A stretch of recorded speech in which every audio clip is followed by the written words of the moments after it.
할렐루야, 작은 예수교회 이영종 목사입니다. 지난 한 주 동안 잘들 계셨습니까?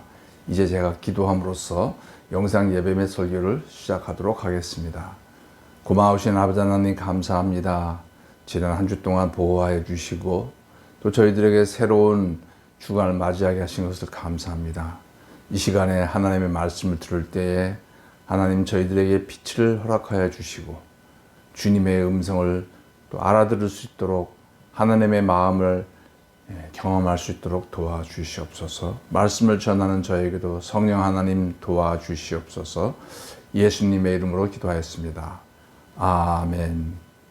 오늘은 출애굽기 21장 7절로 11절까지 말씀이 되겠습니다. 출애굽기 21장 7절로 11절이 되겠습니다. 7절 사람이 자기의 딸을 여종으로 팔았으면 그는 남종같이 나오지 못할지며 만일 상전이 그를 기뻐하지 아니하여 상관하지 아니하면 그를 속량하게 할 것이나 상전이 그 여자를 속인 것이 되었으니 외국인에는 팔지 못할 것이요 만일 그를 자기 아들에게 주기로 하였으면 그를 딸같이 대우할 것이요 만일 상전이 다른 여자에게 장가들지라도 그 여자의 음식과 의복과 동침하는 것은 끊지 말 것이요 그가 이 세 가지를 시행하지 아니하면 여자는 속전을 내지 않고 거저나가게 할 것이니라. 아멘. 7절 말씀에는 이제 기가 막힌 일을 하나님이 예언하고 계십니다. 다시 말하면 돈이 없어서 경제적으로 너무 힘들어서 자기의 딸을 팔아야 되는 지경이 일어날 것이다. 아유, 하나님께서는 좀 자기의 백성인데 이런 일이 좀 안 일어나게 하시지. 그러나 신명기 말씀에서 하나님은 가나안 땅에 들어가면 분명히 빈부격차가 있을 것이고 그 가난한 사람은 가난하다 못해 자기의 딸을 팔아서 생계를 유지하는 그런 일들이 일어날 것이다 라고 말씀하시는 거예요. 비극이죠.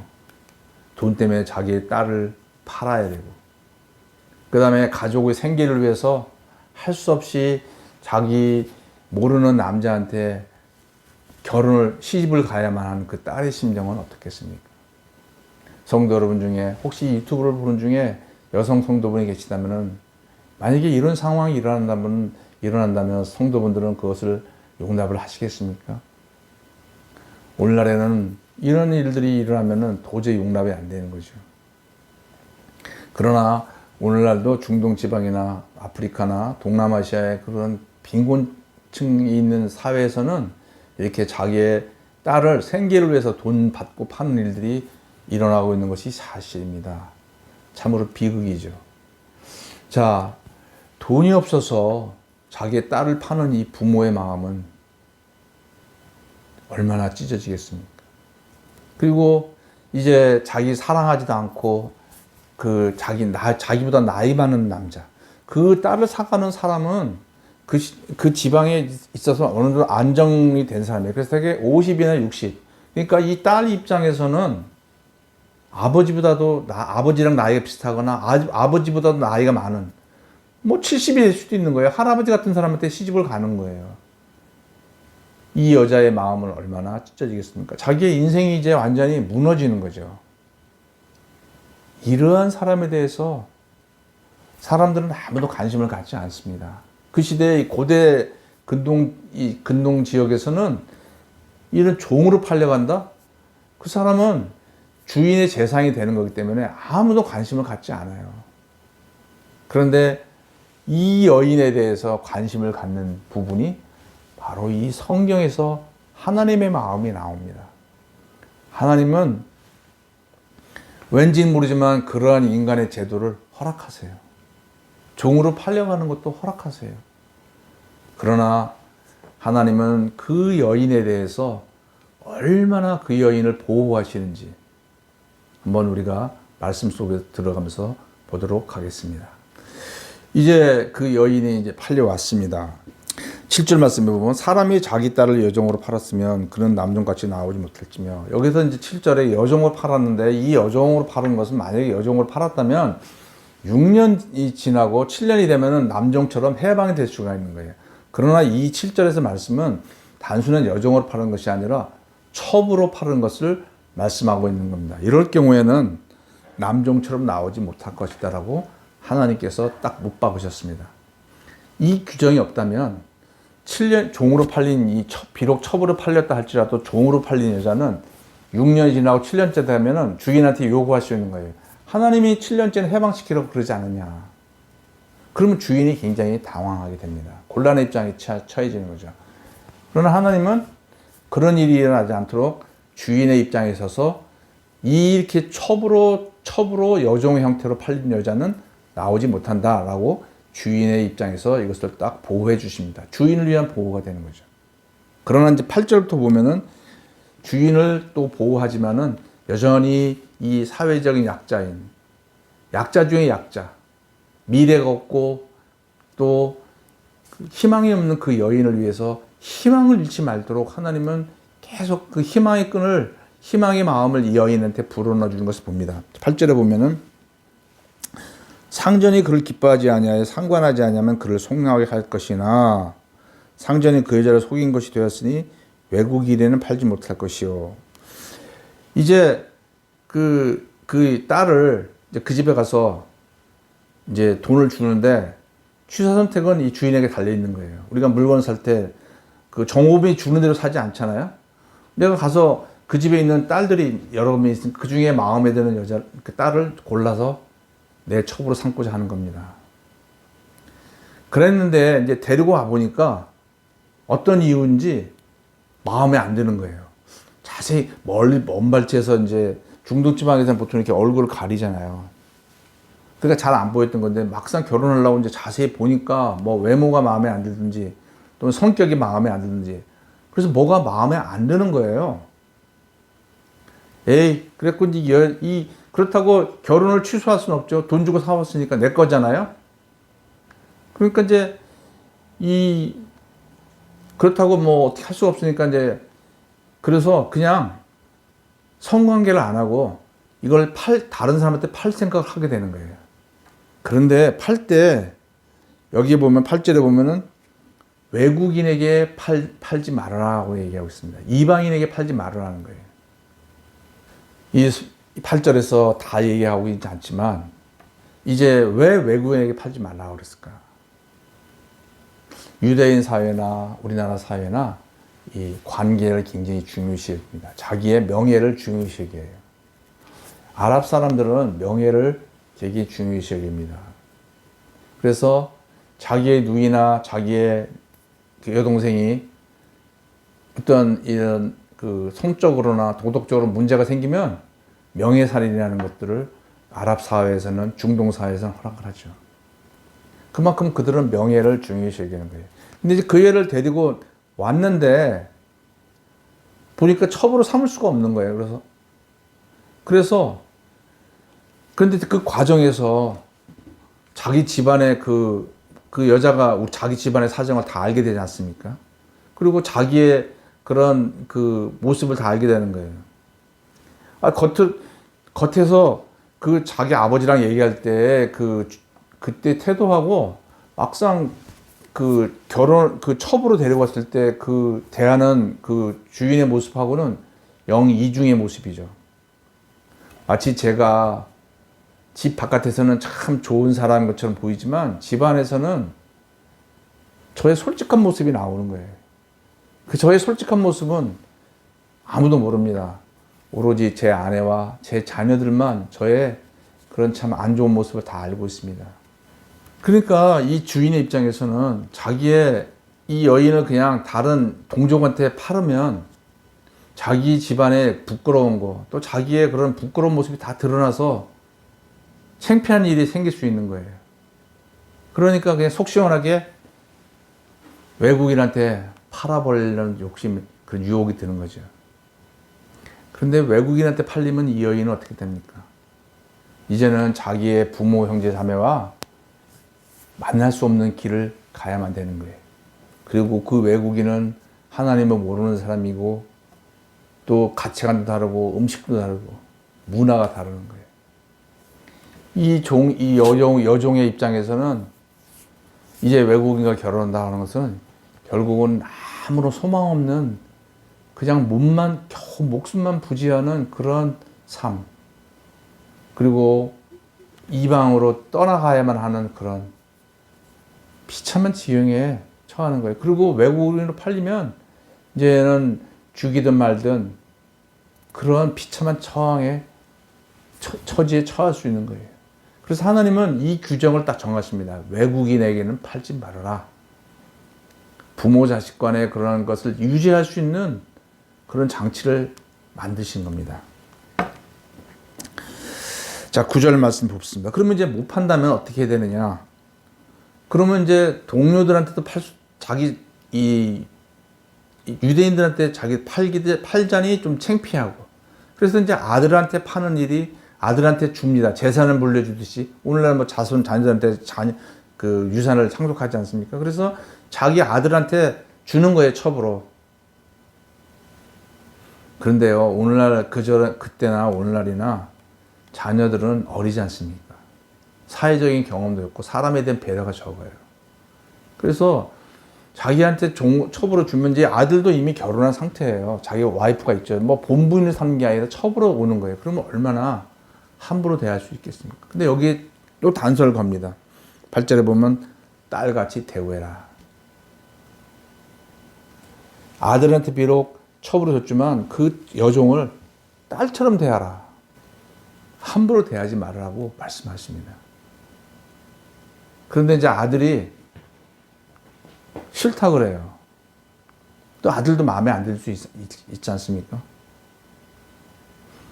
그러니까 이제 이 주인이 세 번째로는 어떤 선택을 하냐면은 자기는 계속 새로운 그런 젊은 여자가 필요했거든요. 나이 든 이 돈 많은 주인은 젊은 여자가 필요했기 때문에 또 다른 여종을 또 택해서 여종을 사와서 자기 첩으로 삼게 되는 일이 일어납니다. 이 여자를 완전히 홀대하는 거죠. 그 시대에 주인이 첩을 함부로 했던 것은 아무런 문제가 되지 않는 그런 시대입니다. 우리가 한번 아브라함을 봅시다. 아브라함이 자녀가 없으니까 하갈을 첩으로 취해서 자녀를 낳죠. 이스마엘이 나왔습니다. 그런데 이제 이들이 사라를 힘들게 하니까 사라가 아브라함한테 내쫓으라고 그러죠. 그랬을 때 아브라함이, 그 하나님의 사람인 아브라함이 어떻게 사라와 하갈과 이스마엘을 쫓습니까? 한 끼 먹을 양식하고요, 물을 주고 광야로 내보내는 거예요. 그 하나님의 사람이 그도 그 시대의 문화에 따릅니다. 첩을 내보내고 그가 살든지 죽든지 신경을 안 쓰는 거예요. 살면 그거는 천운이 따라서 사는 거고, 안 그러면 죽어도 양심의 가책이 없는 것이 그 시대의 고대 근동의 문화였습니다. 아브라함도 아무런 꺼리낌 없이 그렇게 하는 걸 볼 수가 있어요. 이 시대 사람들도 첩이 마음에 안 들면 함부로 하고 그냥 죽든지 말든지 이렇게 놔둘 수도 있는 거예요. 그리고 새로운 또 첩을 드리는 거죠. 그런데 그것에 대해서 10절 말씀에서 아브라함은 비록 자기의 첩을 함부로 대했지만 하나님은 함부로 대하지 않으신 것을 보게 됩니다. 10절에 보면 만일 상전이 다른 여자에게 장가들일지라도 그 여자의 음식과 의복과 동침하는 것은 끊지 말아야 된다. 장가들었어 할지라도 음식을 끊지 말아라. 성도 여러분, 한번 이 여종의 입장에 생각을 해봅시다. 자, 이제 이 주인이 자기 마음에 안 들어서 자기를 완전히 이제 왕따시켰습니다. 그래서 그 집에 다른 사람들도 완전히 자기를 왕따하고 무시하고 있는 거예요. 이제 식사 시간이 됩니다. 보니까 아주 맛있는 음식을 막 끓여요. 근데 그 맛있는 음식은요, 다 주인한테 가고요. 자기 밥상에는요, 그냥 조그만 밥상이 온다고 합시다. 그 밥상을 받아든 이 여종의 마음은 어땠을까요? 주인은 화려하게 먹는데 자기는 초라한 밥상을 먹고 있다. 밥이 넘어가겠습니까? 눈물이 자기의 음식이 될 거죠. 부모가 원망스럽고 자기의 인생이 원망스럽고. 그런데 여기에 성경에 이 여자의 음식이라고 하는 것은 이 히브리 원어는 주인과 똑같은 수준의 음식을 의미하고 있는 겁니다. 단어가 달라요. 보통 먹는 음식 그런 단어가 아니고 주인이 먹는 음식, 왕처럼 먹는 음식을 의미합니다. 똑같이 주라는 거예요. 그 다음에 하나님은 사람이 밥을 먹을 때 그 심정을 아십니다. 사람이 풍성하게 먹으면 위로가 되는 거예요. 거지같이 먹으면 남들은 풍성하게 먹는데 자기는 지금 거지처럼 먹고 있는 그 자기의 모습을 볼 때 얼마나 그 사람의 마음이 무너지고 초라해지겠습니까? 하나님은 그런 마음까지, 그 여종의 그 마음까지도 다 헤아리시는 거예요. 의복. 여기서는 우리가 요새처럼 뭐 이렇게 의복이 그냥 넘쳐나는 때는 별 문제가 아니지만 그 당시에는 의복은 그 사람의 신분을 나타내는 거예요. 여기서의 의복은요, 왕 같은 옷을 의미하는 거예요. 그 여자가 어디 외출을 해야 되지 않습니까? 그런데 옷이 없으면 너무 초라해서 거지처럼 보이고 그렇기 때문에 외출을 못할 수 있는데요, 왕 같은 의복을 주라는 거예요. 떳떳하게 사람들 만날 수 있고 외출할 수 있는 의복, 왕 같은 의복을 줍니다. 주라고 말씀합니다. 그 사람의 사회적인 체면을 하나님은 그가 세워주기를 원하시는 거예요. 그 다음에 동침하다. 동침하는 것을 끊지 말아라. 여기서는 성적인 어떤 즐거움을 위한 그게 아니고 자녀를 갖게 하라는 거예요. 이 시대에 자녀가 없는 여인은요, 오늘날은 뭐 자녀를 잘 안 낳으려고 해서 뭐 문제가 막 그렇지만은 이 시대는 자녀가 없는 것은 자기의 생존이 걸린 거예요. 자기의 후손이 없는 것은 그 시대에는 완전히 매장되는, 이 오늘날하고 이 분위기가 영 다른 겁니다. 우리나라 조선시대만 해도 자녀를 낳지 못하는 여자는 칠거지약 그래서 아주 나쁜 여자로 취급받는 그런 시대가 있었어요. 그래서 하나님께서는 이 여인이 아이를 갖도록 철저히 아이 편에서, 이 여인 편에서 보호해 주신 장치를 하고 계시는 걸 봅니다. 그리고 11절에 보면 만약에 이 세 가지를 행하지 않는다면은 그 여자를 그냥 자유롭게 놔줘라. 돈을 받지 말고 자유인이 되게 해라. 그래서 다른 남자와 자유롭게 결혼하게 하라고 성경은 말씀을 마칩니다. 이 말씀은 그 시대에는 상상할 수 없었던 말씀인 거예요. 지금으로부터 3,500년 전에 그 시대에는 종의 인권은 생각하지도 않고 그냥 주인의 재산입니다. 주인이 마음에 안 들면 그냥 버리고 죽이고 없애도 다른 사람들이 신경 안 쓰는 거예요. 마치 아브라함이 그 종 하갈을 그냥 한 끼 먹을 거 하고 물을 내놓고 광야로 가서 내보내는 거 똑같은 거예요. 죽든지 말든지 전혀 양심의 가책을 안 느끼는, 다른 사람들도 그 주인을 매몰차게 생각하지 않는 그런 시대에 하나님은 그 여종에 대해서 관심을 가지십니다. 아브라함이 하갈과 이스마엘을 내보냈을 때 누가 하갈과 이스마엘을 건져주셨습니까? 하나님이시죠. 사람들은 하나님의 사람 아브라함조차도 그 첩을 함부로 대했지만 하나님은 그 하갈을 돌아보셨습니다. 하갈이 우는 것을 돌아보시고 나타나셔서 구해주셨습니다. 그 하나님은 오늘날 이 시내산 앞에 모여있는 이스라엘 민족에게도 동일한 하나님이십니다. 하나님은 가나안 땅에 들어가서 그런 일이 일어날 때 그 여종이 당할 그 괴로움과 아픔과 눈물을 하나님은 아십니다. 그래서 이렇게 이스라엘 민족에게 당부하고 계신 거예요. 사실 이 규정은 이 주인의 입장, 부자들 입장에서는 참 곤란합니다. 차라리 보통 다른 이방인처럼 그냥 사와서 자기 맘대로 이렇게 즐기다가 버리고 싶은데 성경은 철저히 여인의 입장에 쓰기 때문에 부자 입장에서는 참 부담스러운 규정인 거예요. 그러나 하나님께서는 이 부자들이 하나님의 마음을 알기 원하시는 거예요. 하나님은 부자에게 왜 이렇게 물질의 축복을 주셨습니까? 딱 한 가지죠. 신명기 말씀에 보면은 내가 너한테 물질의 부를 준 것은 가난한 자를 도우라고 준 것이다. 성도 여러분, 우리가 하나님께 많은 은혜를 받고 있습니까? 감사합니까? 그렇다면은 이것이 흘러갈 수 있도록 여러분들이 애를 써야 될 줄 압니다. 우리에게 은혜를 주신 것은 어디에인가 흘려보내라고 주신 것임을 믿고, 특별히 사회적인 약자에 대한 관심을 가지고, 아무도 관심 갖지 않는 그 조그매 보이는 사람에 대해서 관심을 가지고 이 은혜를 흘려보내는 이 성도 여러분들이 되시기를 축원합니다. 기도하겠습니다. 아버지 하나님, 오늘 말씀을 통하여서 하나님께서 하나님의 마음을 배우게 하신 것을 감사합니다. 저희도 이것을 실천함으로 하나님의 사랑을 배울 수 있도록 도와주시옵소서. 예수님의 이름으로 기도하였습니다. 아멘.